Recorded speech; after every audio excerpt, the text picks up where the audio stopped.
mic. Yeah. All I need is one mic. Yeah. All I need is one mic. Hey everybody, welcome back to One Mic, where I watch shit so you don't have to. And today I'm here to talk about Season 2, Episode 3 of HBO's Euphoria, entitled, let me check, Ruminations, Big and Little Bullies. Before I get into this episode, I want to talk about, apologize for the delay. And not just this, but in any content over the course of the last week or so. This past week was my 40th birthday. I flew out to California for UFC 270. And, I was living it up for my 40th. So I didn't record any videos. I'm going to get caught up for the next few days, and I'm going to explain, this what happened or whatever at the beginning of each of my next few videos. So if you're somebody who watches only one, set of videos for a specific show, you can know what went down. But I'm gonna fill in everything that I've missed over the course of the next couple of days. I'm still gonna do my best of 2021, and then I'm also going to do kind of like a I don't want to say recap, but I'm gonna just talk about what my experience was like during my trip for UFC 270. So check out that if you're interested. That's all of that's gonna come within probably like the next 3 days or so. But I got caught up on this, got to get caught up on Peacemaker, and I got to get caught up on Ozark. So all of those things are coming down the pipe. So getting into this episode, I love this episode. I think this is easily the best episode of the season. They did so much great stuff here. Talking about the title a little bit, Ruminations. Ruminating is like pondering something, thinking about something, contemplating. And I think it's also like obviously a clever kind of double entendre for Rue's name. So you can like it as like ruminations, like things that Rue thinks about. And it's Big and Little Bullies. I think obviously that kind of refers to both Cal and Nate, and kind of like how they got to where they are. And we see a lot of Nate, and we saw Cal last season just doing Cal stuff, but we didn't really get too much insight into why. We know that Nate does what he does because of how he's raised, but now we find out what happened in Cal's time when he was a teenager and how that affected how he raises Nate. And I think that was, to start, a great start to this episode. I think the first, it was like 15, 16 minutes or so, we spent time on Cal's backstory. And Cal's backstory, I think, was a really interesting look at the repression of homosexuality during that time. We see, Cal wanting to kind of like explore his sexuality with his friend, but knowing that like, you got this macho shit, you're on the wrestling team, your whole persona has to be about getting women, right? But, he wants to, I think actually, I don't even want to say Cal wants to entertain, this relationship with his friend. I think they both do. When I was watching it, I kind of thought, Cal was like, showing that not showing, but like they were showing us that Cal was into his friend. But as I thought about it, I thought, like maybe his friend Derek is also into this, and he's kind of like dropping clues almost, or giving opportunity. And I'm going to talk about some of those things, but I just like how this whole thing kind of helps you understand why Cal behaves the way that he does. So they had a couple of moments where it became kind of clear that Cal was into his friend. They're showering after their wrestling match, and Cal kind of lingers, looking at his junk. And the second moment is like they're like in a Jeep or whatever, and he's looking at Derek's leg, and then Derek like adjusts his junk, and Cal's just looking at it, and Derek's like, hey, the light changed. Now, to me, that at first I didn't think too much of that, but then like when I thought about it a little bit more later, I thought Derek was probably doing that on purpose. Like he probably saw Cal looking at his leg, and he did the ball adjustment while he was looking, and saw him looking and doing all that. So I kind of changed my perspective to where like they both were feeling it, but they didn't really want to show it. But they were both kind of like dropping hints, like, okay, I see you looking. Here's me adjusting. All that good stuff. And then when they were having this discussion about, I forget his girl's name. I think it was Martha, something like that. While they were discussing her giving him head, well, for one, who lays on the bed like that with their homie? Like you laying on your stomach, kicking your legs up and shit. Like nobody does that. But well, at least nobody does that if you're not into the guy that you're there with. But so as soon as that shot opened and I saw how they were laying on the bed, I'm like, I know what you guys are up to.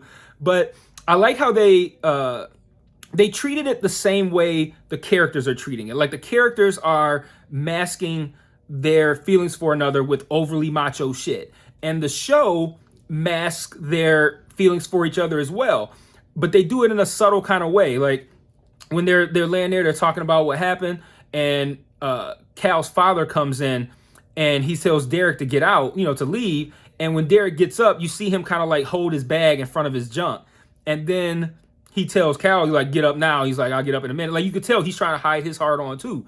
And then that's multi-layered because you think like, well, they did just have a conversation about him having sex with this girl, but they're also clearly kind of into each other too. So it could be a thing where it's like, he's not like Derek's not hard because he's hearing about sex. He's hard because he's thinking about Cal doing that kind of thing. So it's like these things can be interpreted multiple ways. And I thought it was really not just tasteful and well done, but like they did it with the right amount of nuance, I think, to not be like super overly overt with it, but also kind of like to kind of like build up to it subtly, which is something that I think this show, this works on this show because, there's times where, the show gets criticized for being overly gratuitous, and it is. And I think that they're kind of trolling us with that at this point. But, they did this, this progression of Cal and Derek's relationship, I think, very, very tastefully. And then later, Derek takes Cal to a gay bar. And again, they don't walk up and there's like a big giant sign that says gay bar, but, they get in there and you could see, the way the people are interacting with one another in there. And you could put two and two together pretty quick. And then Derek says something to the effect of like, I knew they'd serve us here. And that one line makes you that's the masking of the homosexuality right there, because he wants to make it look like he took Cal there because it's the place that they could be served drinks underage. Like, that's some shit teenagers do. Look at us drinking underage. But he knew what it was. He knew they were going to drink, and he knew they might start actually exploring how they feel about one another. And that's what ends up happening. And I think that was also done tastefully. And that also was something where, there's the surface level kind of interpretation of what's happening, but then there's the underlying interpretation of what's happening, which is a lot more interesting. And I think it's more interesting when you explore this sort of thing, this repression of this homosexuality without being super like obvious about it, like having it where you got to like read between the lines. Like, yeah, everything on the surface looks totally on the up and up, but that there's feelings there that they're repressing and that they're trying to find a way to actually let out. And I thought that was done incredibly, incredibly well.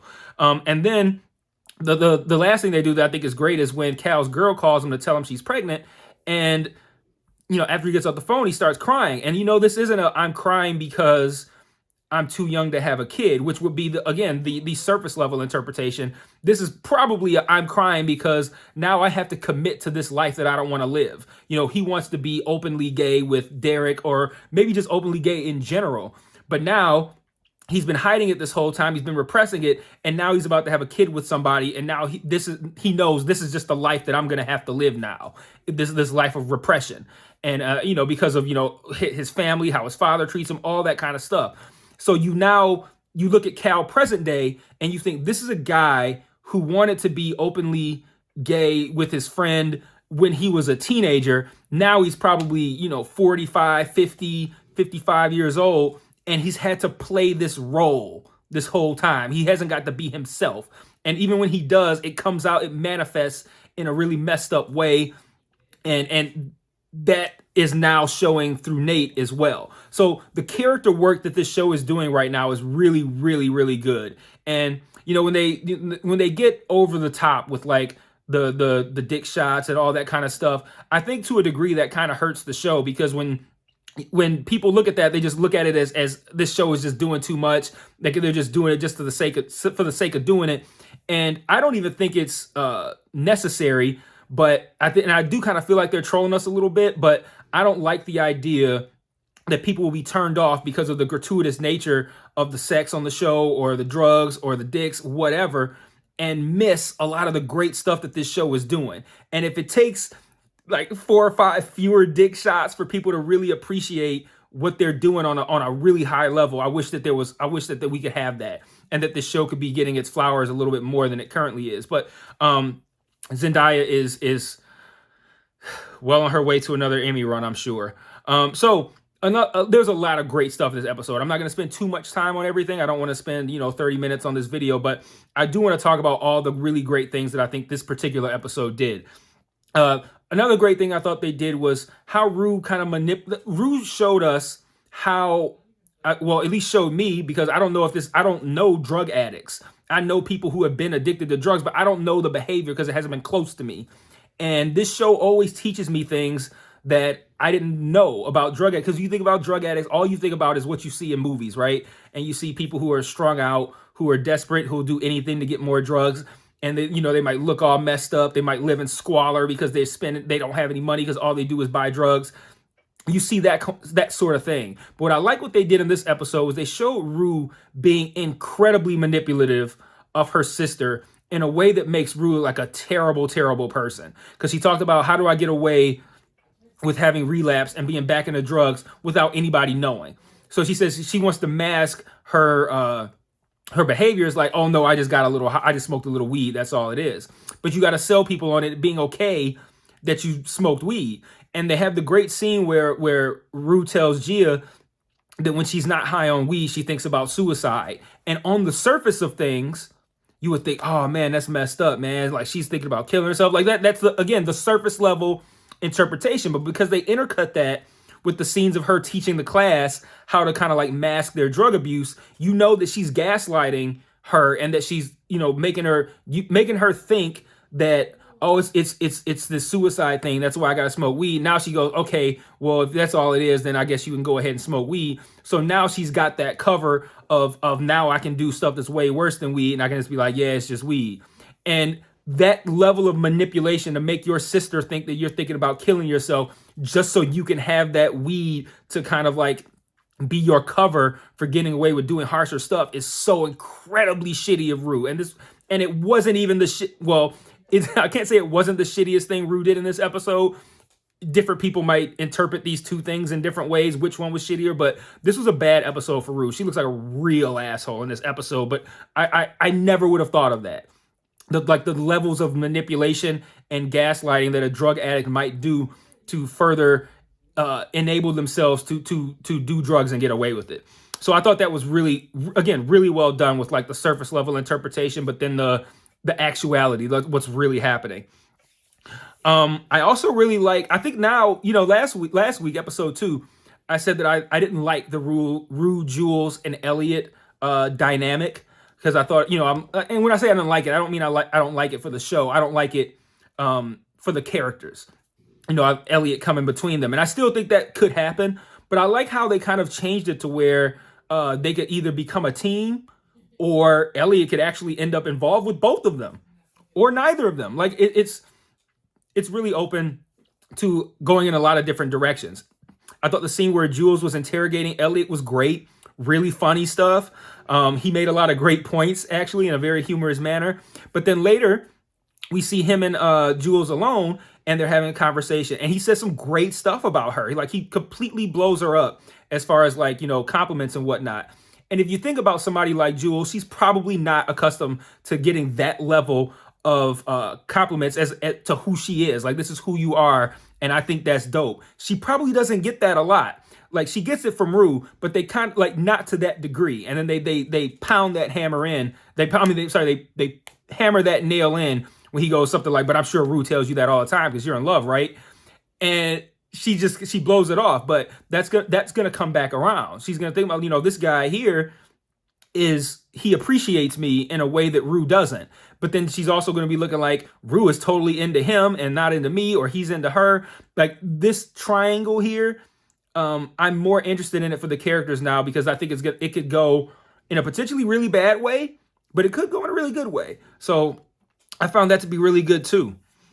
Another great thing they did was they introduced Lexi writing a play about her life, which even that, just on the surface, is interesting for her to potentially put out a play where nobody who is in the play, as in like they're characterized in the play, knows about how they're going to be portrayed until they actually see it. That's interesting on its face. But I like what they did here by kind of making it into like a TV show that Lexi directs. I thought that was really creative and that was really fun. And I think that's an interesting direction to take this this situation with Lexi as well, because I think this is going to culminate in a situation where these people see this play or they see this script and they're going to be like, wait, is this me? This is how I look to people, and that's never going to go well. We also have Cassie and Nate. They've been hooking up apparently every Friday. We see Cassie getting up at 4 o'clock in the morning, spending 3 hours to get ready to look good for Nate, and he completely ignores her every time he sees her until she looks like Maddie, and then he gives her like a second glance, and this makes Cassie's day. And I'm only moderately interested in the Cassie, Nate, Maddie dynamic.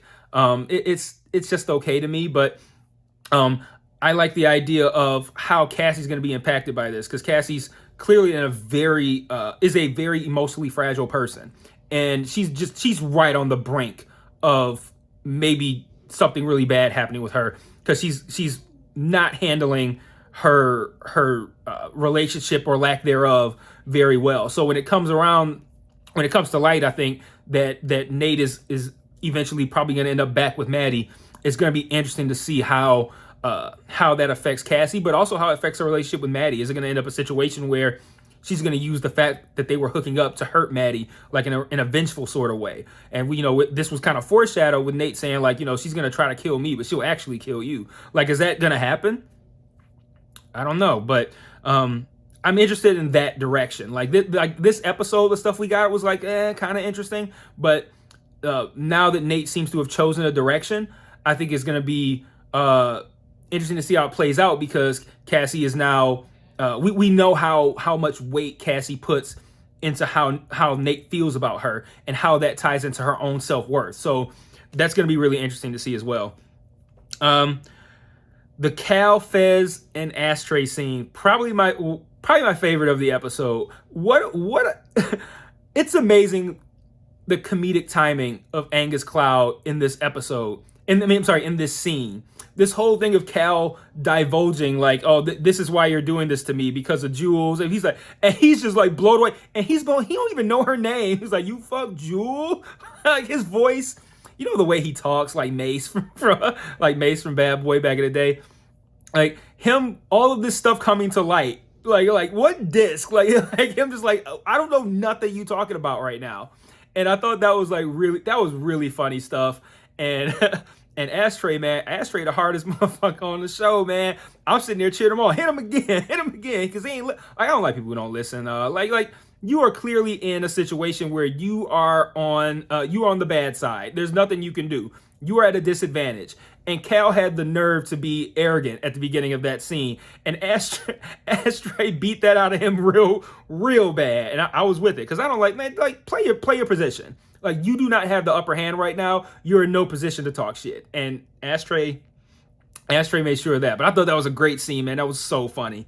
And then lastly, another great scene in this episode was Rue and Ali at the NA meeting. Rue comes in with her suitcase of bad ideas, which it's her idea that she wanted to present to Fez, that she presented to Elliot, who thought it was great.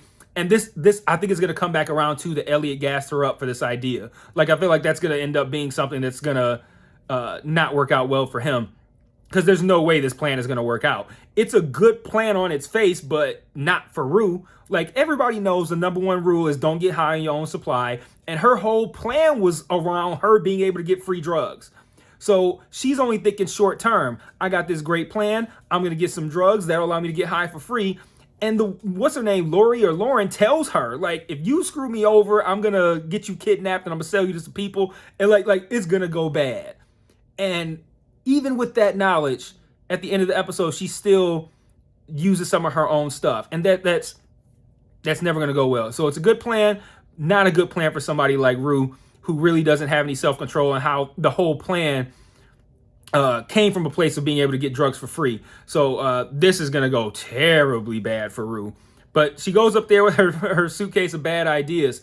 And again, this is the other scene where I said, like, you pick which one Rue was shittier in. But she brings up to Ali, she not even brings up, she throws it in his face, the stuff about his family and his daughters that he confessed to her in the special episode that aired between the two seasons. And that episode was incredible. I have a review of that episode on this channel, by the way.